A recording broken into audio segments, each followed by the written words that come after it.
Okay, just like life. 有一些事情只会在旅途中发生。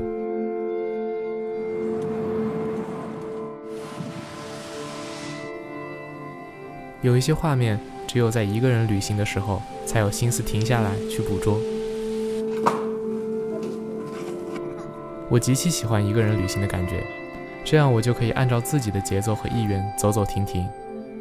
就像在吃咖喱饭的时候，我不会先把咖喱和饭搅拌到一起，这样就可以自己来决定每一口饭里酱汁的浓度。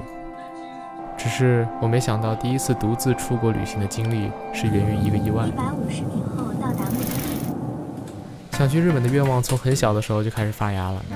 从2015年第一次看《春雾入宅》到现在的这10年间，日本的游戏、番剧、文学和电影都占据了我精神世界很大一部分。看着一些影视作品里日本的街道，难免会想象着自己亲临其境的那一天。实现这个梦想的机会在今年寒假的时候到来了。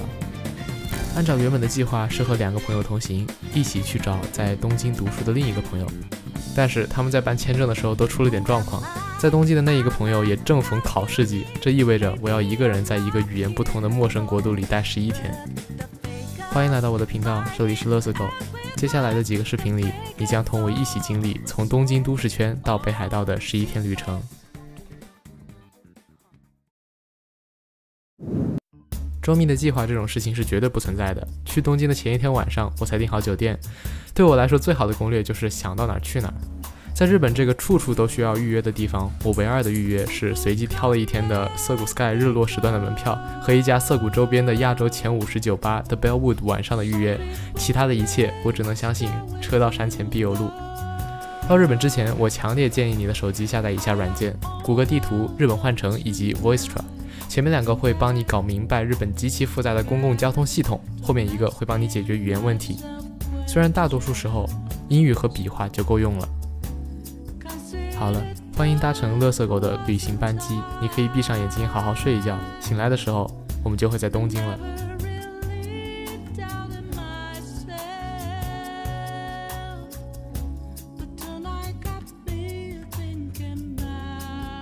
我的朋友还是来羽田机场接我了。回过头来看，如果不是他带我熟悉了日本的 JR 系统，我大概真的会迷失东京。日本的公共交通系统环环相扣，机场、铁道、电车、巴士连接着这个国度的每一寸土地，几乎一切都可以用一张小小的碎卡解决。温馨提示，请慎重使用苹果钱包里的碎卡，我落地充的100块钱就被吞了，3天之后才退款。如果方便，在机场的机器或人工窗口办一张实体碎卡会好很多。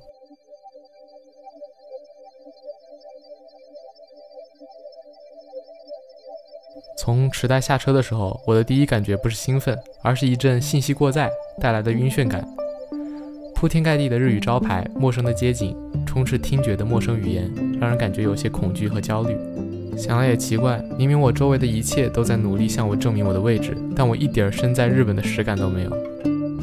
东京在我之外，在我四周，在我面前，它变化得如此之快，使我无法投入到任何一样东西之中。下榻的酒店叫 Asta， 是一个房间狭小但设备齐全而且极其干净的酒店。这里的前台好像都是印度人，服务非常周到。酒店周边有他们自家的咖啡馆和一家甜品店。不得不说，日本的牛奶冰淇淋浓郁的让人惊喜，光是用舌头是一点都舔不动的，不是绵软那一挂的口感。东京第一个欢迎我的陌生人是一家土耳其烤肉店的员工，他真的在用各国语言大声叫卖，我饥肠辘辘，他盛情难却，所以我来日本的第一顿是土耳其烤肉也很合理吧。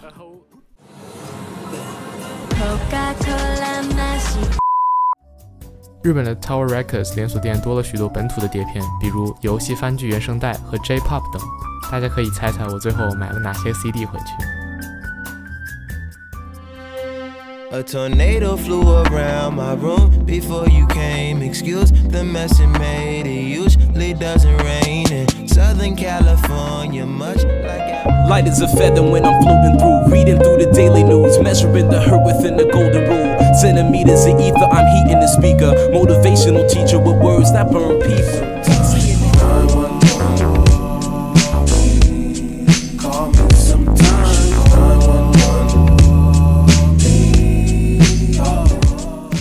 时代不愧是2次元的老家，除了 Animate 的总店之外，几乎走2步就是一个扭蛋店或者谷子店。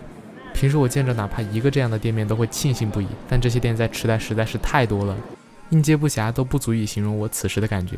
这感觉更像是焦虑、局促和选择困难症扭打在一起。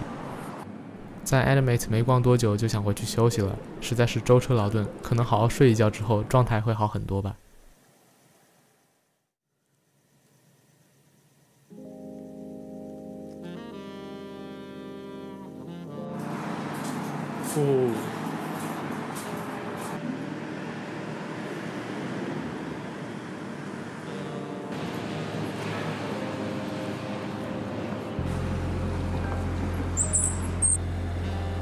在日本的第一顿早餐，想体验一下日本特色穷鬼套餐松屋。实话实说，作为预制菜，它的味道可圈可点，肉汁溅出来的汉堡肉用来下米饭简直是人间珍馐。听说日本人约会去吃松屋会被约会对象看不起，不知是真是假。今天的计划是早上醒来时才浮现在脑海的。早上的任务是去逛位于池袋的 Sunshine City。由于晚上有涩谷一家酒吧的预约，以及朋友不小心买错了一天的 Shibuya Sky 日落时段的门票，下午就去涩谷转悠好了。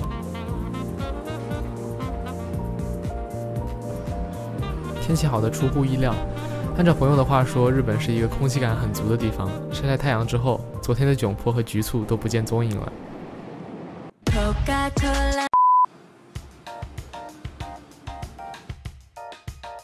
阳光城的宝可梦中心是每一个宝可梦爱好者都不可错过的圣地。这里店员给小朋友介绍宝可梦卡牌的场景，让人觉得所有的热爱在这里都被保护得很好。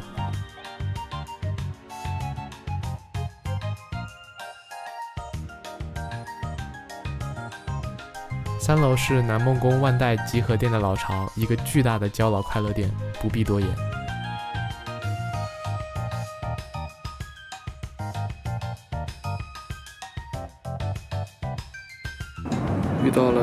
遇到了电影剧组还是广告剧组。接下来是我来阳光城的主要目标，位于顶层的 Sunshine City 水族馆。青之香以及 My Go 的水族馆篇都是取景于这个面积不大的楼顶，门票大概是2600日元一个人，有点贵，但是不得不称赞一下，虽然无法跟一些更著名的大规模水族馆相提并论，但这里十分出彩的置景、水质和生物状态也把这一小块地儿的作用发挥到了极致，也算是值回票价。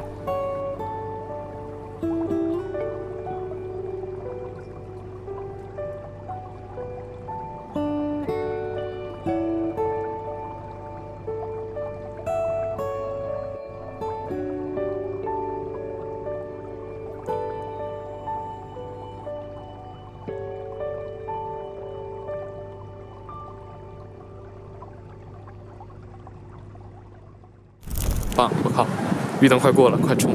手里有张交通卡，莫名给人一种空前自由的感觉，好像只要花点心思琢磨明白这个复杂的铁道系统，它就能带你去这座城市的任何一个角落。涩谷是一个属于年轻人的地方，充满秩序感的建筑群勾勒着这个东京最时尚、最具活力的城区。在周边四处乱逛的时候，恰逢这里中学生的放学时间。太过于青春洋溢，以至于即使现在才21岁，也想感叹一句自己老了。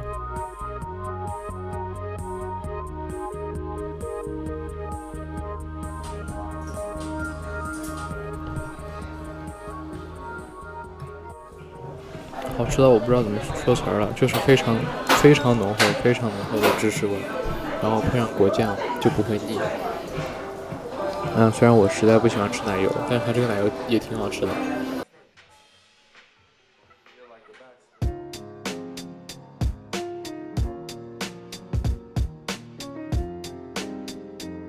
在 Shibuya Sky 观景台的入口没那么高的地方，可以清晰地俯拍到涩谷十字路口的全貌。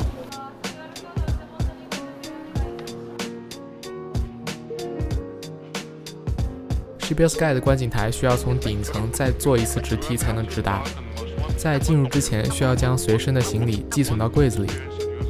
这里比楼底冷很多，风也大得吓人，气温低的时候一定注意做好保温措施。日落从不到5点的时候就已经出现端倪，5点半以后，阳光把东京清透的天际渲染成洋红色，一如我想象里的样子。代代木公园、东京铁塔清晰可见，如果天气好的话，可以看见富士山的轮廓。有些可惜自己没有长焦镜头，不能把远处的风景打包带走。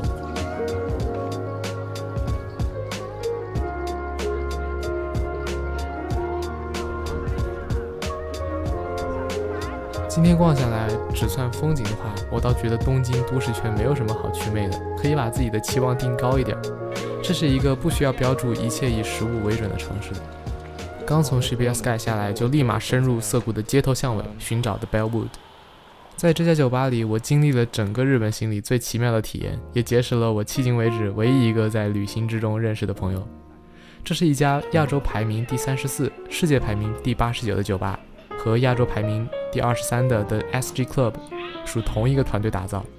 这一家的特色是酒单的灵感来源于昭和年间的日本咖啡馆文化，用咖啡、茶与酒调和的酒品很多，店员会不厌其烦地介绍每一款酒。我喝的前2杯感觉中规中矩。Unusual Bellini 是一款煎茶与桃子味的气泡酒，有些许香槟的味道，属于比较标准的小甜水。Dengito Highball 让我有些眼前一亮的感觉，奇妙醇厚的梨子混合一点坚果的味道。酒单写到里面加了电气白兰，没错，就是森见登美彦小说里伪电气白兰里面那个电气白兰。真正让我觉得这里配得上亚洲前50名号的是最后一杯叫 Tokyo Banana 的鸡尾酒，和那个著名的东京零食土特产是同一个名字，一股香醇的香蕉奥利奥味，不同的香气混合得很细致，酒精感非常弱，甚至真的做出了一点烘焙食品的香气。我旁边坐了一个在加利福尼亚工作的国人，我俩对上身份之后直接聊了起来。评价一下这个酒什么味道？我第一次体验到在异国他乡用母语交流是一件多么让人安心的事儿。他叫 Jerry， 看我是一个学生，请了我下酒菜，忘了叫什么名字，感觉像是火锅底料味的肉酱配玉米片，还蛮好吃的。因为聊得太尽兴，而这家酒吧又是限时制，两人决定再饮一轮。我说我酒店旁边有一家看起来很纯正的日式鸡尾酒吧，叫 Bar Salt Peanut。结果我们进去之后，是一个老爷爷经营的。老爷子说他一点英语不会说。我说我们这不巧了吗？我们也一点日语都不会说。我们用翻译软件聊起天来。我问老爷子有什么日本本土威士忌推荐，他给我倒了一小杯的 Ikiros Malt， 中文译名好像叫致富。这一瓶瓶身上写了 Winewood， 想必是有葡萄酒桶参与制作工艺，口感非常柔顺甜美，也的确有葡萄酒桶的风味，很适合威士忌新手。旁边的吧台上还坐着一位老顾客，他用翻译 APP 问我们你们喜不喜欢喝中国的白酒。我和 Jerry 非常默契的摇头。我们说中国的年轻人比较少喜欢喝白酒，他说池袋这的老人可是非常中意白酒的。问及原因，我们说可能是因为年轻一代讨厌上一辈的饮酒文化。老板非常会意的演了一副醉汉的模样给我们看。买单的时候 Jerry 坚持要请我，他说他一般是不会让一个学生跟他 AA 的。我觉得这是一句非常帅的台词，我以后也得找个机会这么说。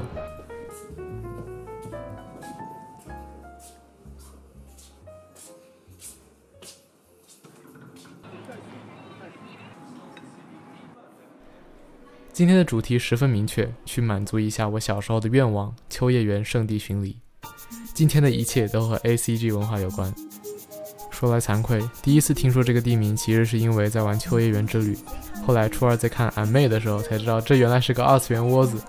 我几乎整天都处于狂喜的状态，因为对我来说，一栋楼都是谷子店的地方已经可以被称作二次元天堂了，但这样的天堂在秋叶原还有好几栋。最叹为观止的是一栋专卖成人用品的小绿楼，一共7成的情趣用品和28漫画。我知道大家都是正人君子，看不得这些，所以就不带大家看了，我自己去忍受这份污秽就好。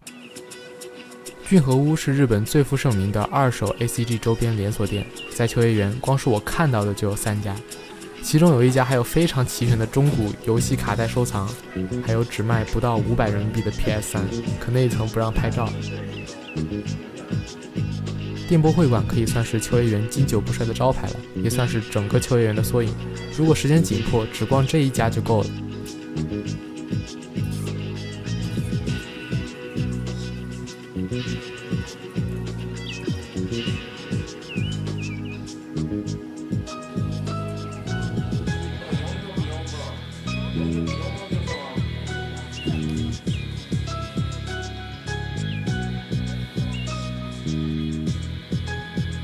这家店是让我印象比较深刻的，各类 BJD 的娃娃组件非常齐全，可以自己在这儿 DIY 一个属于自己的娃。搜寻了一天的雪之下雪乃手办无果，只找到一个卖些小周边的快闪店。我不服气的继续地毯式搜索附近的店铺，误打误撞找到了一家战锤专卖店。怎么找老婆找到亚空间来了？这家店只允许拍照不允许摄像，所以就只能给大家看个大概。想到家里实在没有地方给我喷漆上色，只能放弃想要很久的 AOS 混沌骑士了。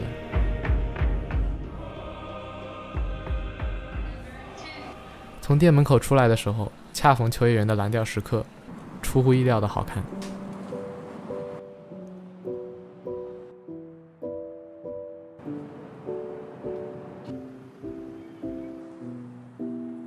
回到池袋后意犹未尽，继续在 Animate 疯狂购入漫画。晚上吃到一家很好吃的牛肉丸，牛肉本身的奶香味混合美乃滋和蛋液，咸得我差点吃断气。后来又吃了2次，好像是个连锁店，在东京很多地方都有。除了走的精疲力尽之外，今天是堪称完美的一天。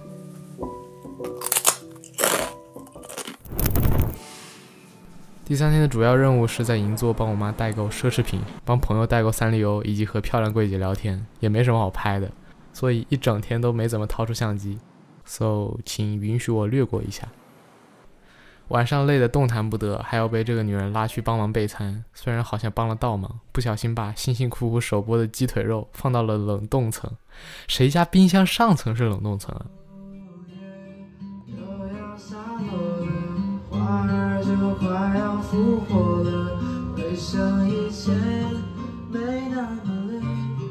这次旅行有多随性呢？随性到在酒店快要退房的时候才发觉该决定下一座城市去哪儿了。稍微寻思了一下，1月的关西既不是樱花季也不是红叶季，但北海道正是雪季，那就决定是北海道了。连夜买了个去札幌的联航，订了一下酒店，看了一下要去成田机场，突然想到成田不就在千叶县吗？那岂不是可以顺路去千叶春雾圣地打卡？然后我果断掏出日本换乘和谷歌地图，果然顺路，于是明天的行程就这么定下来了。在东京有朋友真是好事，我把行李箱暂存在他家，只用带的空背包背了换洗衣物就轻装上路。在神奇海螺试验场里的圣地巡礼网站搜索春雾礼物最想打卡的地方之后，我把目的地锁定在了 JR 道毛站。在东京那种人潮密集的繁华地带待久了之后，千叶这座安静的海滨小城会舒缓你紧绷的神经。低矮的住宅区，宽敞干净的自行车道，稀少的人群和空气里隐约浮现的海盐味，给人一种完全不同于东京的体验。或许这里更接近日本原来的样貌。这里安静的让人老远就听到高中棒球队呐喊助威的声音，满满的活人气息，艳羡不已。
中午我在春雾第3季雪乃告白的地方吃饭，菜单上是以海鲜为主的西餐，海鲜汤很好喝，后悔没多要2块餐包。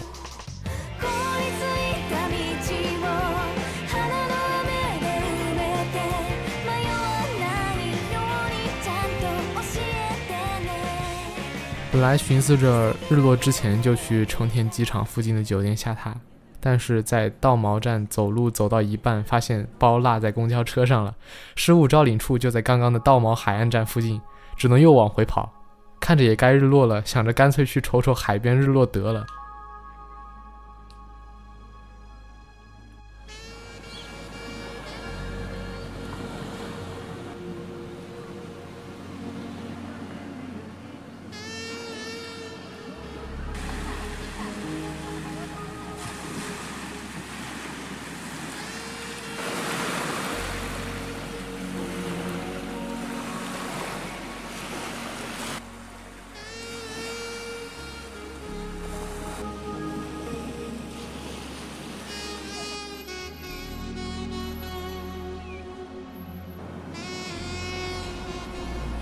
日落也看了，都快晚上了，那就顺便把告白名场面也拍一下得了。还偶遇一个背着李宁包，所以一眼认出来的中国人，一样是来打卡的，不然我觉得没人会在这儿来回晃悠。唉，果然还是成田附近的酒店便宜。东恒印成田新馆的住宿体验好的超乎预期，主要是 check in check out 不用跟人打交道，在机器上就能操作，房间便宜而且宽敞，楼下就有罗森和用餐区。这家还有免费去机场的摆渡大巴，各位如果去玩的地方附近有 Toyoko Inn 的话，可以考虑考虑。我想起那晚在池袋的 Bar Salt Peanuts， 老板问我接下来要去哪儿，我说我想去北海道看雪。他用手比划着说北海道的积雪现在有这么老高。他说他知道中国很大，有2个部分，上面那一部分是会下雪的，下面那一部分是不会下雪，是 no snow part。 我说我来自 no snow part， 所以才会对雪有这么大的执念。朋友问我为什么世界上这么多地方都会下雪，但只有北海道的雪这么有名呢？这倒是问到我了，也许和我们看过的那些文艺作品里的共同记忆有关，也许是源于铺天盖地的流媒体内容，也许它真的有可以让人铭记终身的魔力。好在我不需要想那么多，因为飞机一落地，我就会知道这个问题的答案。感谢您收看我的视频，下一期我们将一起在北海道度过3天2夜。如果喜欢我的视频，请3连支持或关注，我们下期再见。知道